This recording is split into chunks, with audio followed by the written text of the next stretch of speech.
O que vem à sua mente quando você ouve a palavra lei? Algo negativo? Um código severo, uma série de regras que destroem a liberdade? Eu posso lhe assegurar uma coisa: por trás de cada não dos 10 mandamentos existe o sim da proteção de Deus. Essa é a lei do amor.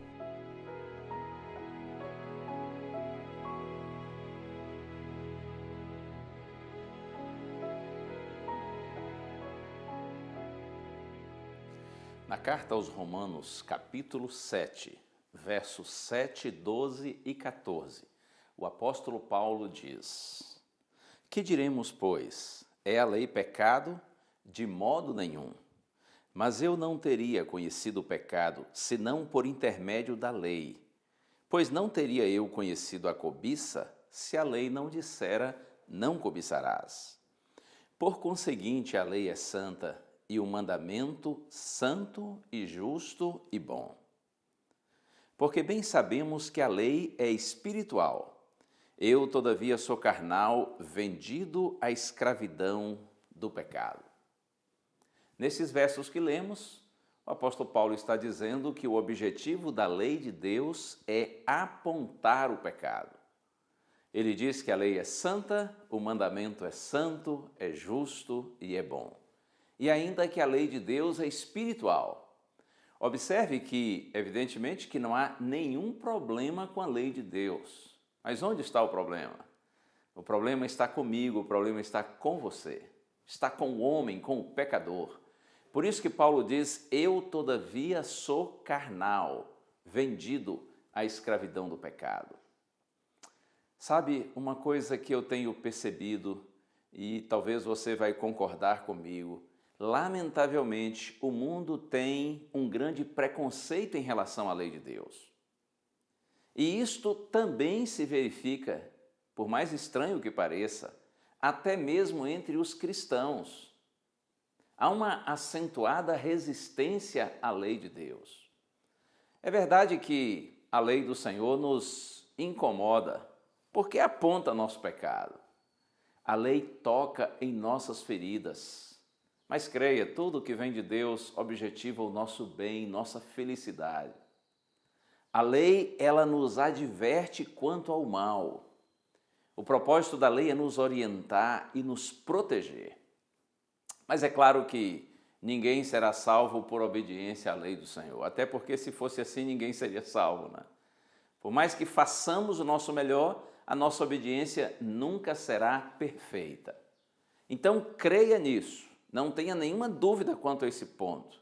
Nada que o homem possa fazer no que diz respeito à obediência à lei de Deus vai contribuir para a sua salvação. A salvação é um presente de Deus, é um dom de Deus concedido aos pecadores. Nós não somos salvos pela obediência à lei do Senhor. Mas é claro que essa bendita lei de Deus, ela tem o propósito de nos apontar o pecado. É como um espelho. Você se vê no espelho e percebe suas manchas, mas você não pega o espelho e esfrega no seu rosto para tentar tirar as manchas, não é? A lei de Deus, como espelho, aponta nossas manchas, mostra nosso pecado, por isso nos incomoda. Mas ao mesmo tempo a lei está apontando para aquele único que pode nos lavar e nos purificar de todo pecado. O Senhor Jesus Cristo, aquele que é a água da vida.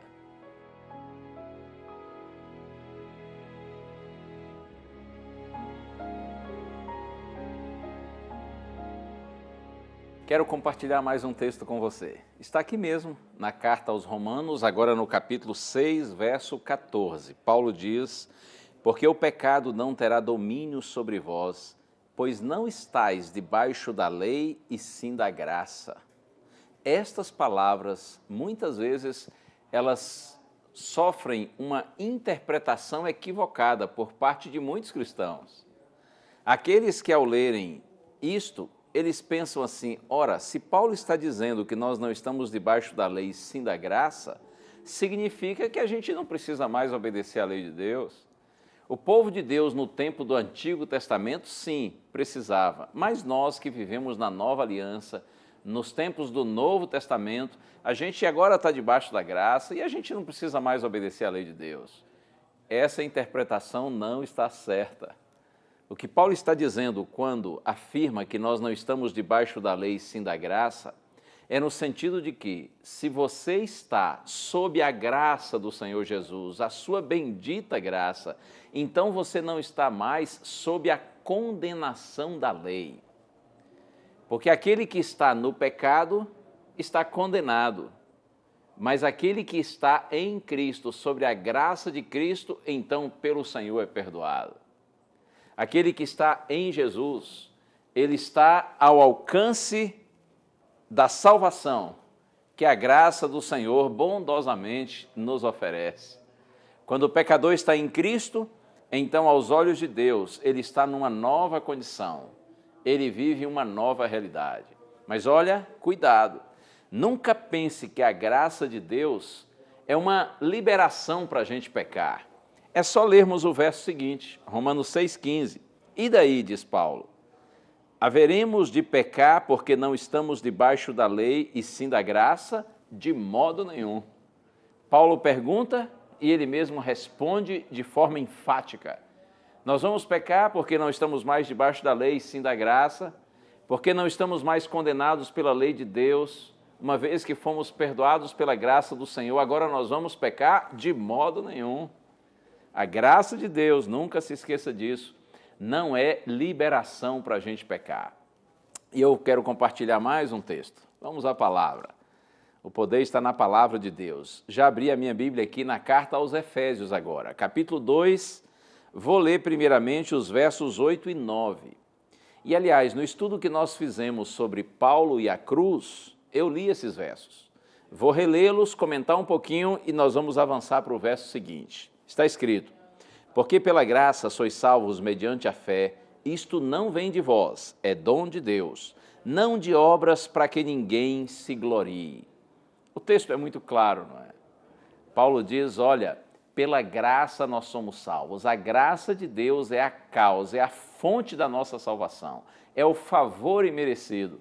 Pela graça sois salvos mediante a fé. Quando você tem fé no sangue de Jesus Cristo que foi derramado em seu lugar, então, através da fé, você está se apropriando da graça de Deus. A fé é o meio, é o método pelo qual nós recebemos a graça de Deus. Poderia dizer que a fé é a resposta humana à iniciativa divina. E Paulo diz, olha, não de obras, isto não vem de vós, é dom de Deus, não de obras, para que ninguém se glorie. Nós somos salvos não pelo que nós fazemos, mas pelo que o Senhor fez por nós. Não por nossas obras, ainda que sejam boas obras e muitas boas obras, não de obras, diz Paulo, para que ninguém se glorie, para que ninguém fique se achando e pensando que por suas obras meritórias, agora tem o direito de ter a salvação. Isto é claro, não é? A salvação é pela graça de Deus, quando nós nos apropriamos através da fé dessa bendita graça. Mas eu quero ressaltar agora o verso 10. Olha só o que está escrito. Pois somos feitura dele, criados em Cristo Jesus para boas obras, as quais Deus de antemão preparou para que nós andássemos nelas. Nós somos, diz Paulo, feitura dele, ou seja, criação dele, de Cristo, criados em Cristo Jesus para boas obras, as quais Deus de antemão preparou para que nós andássemos nelas. Somos salvos pela graça, por meio da fé e as obras. Onde é que as obras entram nessa história? As obras são, em realidade, o efeito, são as consequências da salvação. Por isso que a gente gosta de dizer que as boas obras não são para a salvação, e sim para os salvos. As boas obras em nada contribuem para a salvação, porém a nossa obediência a Deus revela de que verdadeiramente nós estamos salvos. Acredite, a salvação, ela produz santificação, produz santidade. Eu gosto sempre de dizer que o povo que Deus salva, ele transforma. O povo que Deus justifica, perdoa, ele também santifica.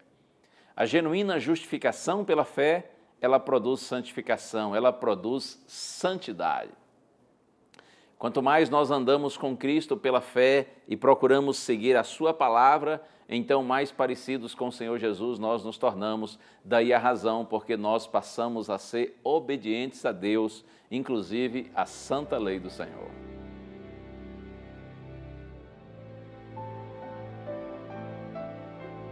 Eu fico aqui tentando imaginar o que talvez você esteja pensando aí. Quem sabe assim, pastor, mas ninguém consegue obedecer perfeitamente à lei de Deus. Isso é verdade. Se você está pensando assim, eu concordo com você. Nós somos tão fracos, né?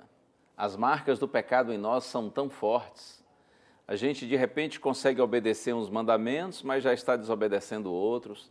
E mesmo aqueles que a gente obedece, não raras vezes a nossa obediência está manchada de orgulho, de egoísmo, de vaidade. Mas por outro lado eu penso, ora, porque eu não consigo viver em total harmonia com a lei de Deus, eu vou por isso ignorá-la? Vou desprezá-la, vou jogá-la para o canto, vou rejeitá-la? Claro que não. E olha, vou lhe dizer algo mais. Vamos imaginar que você seja, por exemplo, uma pessoa evangélica. Sabia que você vive em harmonia com quase toda a lei de Deus? É sério, é para valer. Vamos pensar nos mandamentos, nos 10 mandamentos. Os primeiros, não terás outros deuses diante de mim, diz o Senhor, não farás para ti imagens de escultura e nem as adorarás, não tomarás o nome do Senhor teu Deus em vão. Os 3 primeiros mandamentos. Então veja, não ter outro Deus, não fazer imagem de escultura e nem adorar, e não tomar o nome de Deus em vão. Eu creio que você, como um bom cristão, procura obedecer esses mandamentos, ou não? Será que nós temos outro Deus? Muitas vezes somos tentados a tê-los, né? Mas a gente se esforça para adorarmos somente ao Senhor. E não adoramos imagens de escultura e também procuramos respeitar o nome de Deus. Então veja que 3 mandamentos, pelo menos, nós nos esforçamos para guardá-los. Vamos mais. O mandamento 5º diz assim, honra teu pai e tua mãe. Eu creio que você procura, sim, obedecer aos seus pais, honrar os seus pais. De modo geral, os cristãos agem dessa forma. Sabem que é correto agir assim. Então já são 4 mandamentos. Outros 3, não matar, não adulterar e não furtar. Imagine um cristão que seja assassino, que seja adúltero, que seja ladrão? Claro que não. Então, pensamos em 4 mandamentos, agora mais 3, já são 7, que a gente procura viver em harmonia com eles. Vamos avançar um pouquinho mais? Há um outro mandamento que diz que nós não devemos dizer falso testemunho, ou seja, não mentir. E também um outro mandamento que diz que nós não devemos cobiçar aquilo que pertence aos outros. Não mentir e não cobiçar. Quantas vezes a gente falha nesse sentido? Mas, de modo geral, o cristão procura ser uma pessoa verdadeira e também está satisfeita com o que tem. Então, nós tínhamos 7, agora mais 2, 9 mandamentos. Só está faltando um. O 4º mandamento diz assim, lembra-te do dia de sábado para o santificar. E aí? Esse mandamento você também tem procurado guardar? Provavelmente não. E por que não? Normalmente os cristãos dizem assim, porque nós estamos debaixo da graça e não debaixo da lei, não precisa mais obedecer à lei. Ora, se não precisa mais obedecer à lei, por que você tem procurado viver em harmonia com pelo menos 9 dos mandamentos da lei de Deus? Observe que o problema dos cristãos, de modo geral, não é com a lei de Deus, e sim com um dos mandamentos. E talvez você esteja pensando assim também, não, pastor, eu tenho procurado viver realmente em harmonia com os mandamentos da lei de Deus, mas não é por causa da lei em si. É porque o Espírito Santo habita em mim, eu sou guiado pelo Espírito, é o Espírito quem conduz o cristão, aquele que está na nova aliança, para viver em harmonia com a vontade de Deus. Você não acha estranho que o Espírito guie você para obedecer e viver em harmonia com 9 dos mandamentos, deixando apenas um mandamento de lado? Acredite, o problema dos cristãos não é com a lei de Deus, e sim com um dos mandamentos da lei do Senhor. Eu quero pedir a você, com toda sinceridade, eu quero implorar a você, reconsidere este assunto relativo à lei do Senhor. A lei de Deus é um reflexo do seu próprio caráter. Por isso que Paulo diz que a lei é santa e o mandamento é santo, é justo e é bom. Lembra do estudo anterior que nós fizemos, quando Paulo também diz que a vontade de Deus é boa, agradável e perfeita? Tudo que vem de Deus objetiva o nosso bem. Eu quero concluir com as palavras do salmista no Salmo 119, quando faz uma linda oração e diz assim: desvenda, Senhor, os meus olhos, para que eu contemple as maravilhas da tua lei. E depois a promessa: grande paz têm os que amam a tua lei, para eles não há tropeço. A graça do Senhor Jesus Cristo e o amor de Deus e a comunhão do Espírito Santo sejam com todos vós.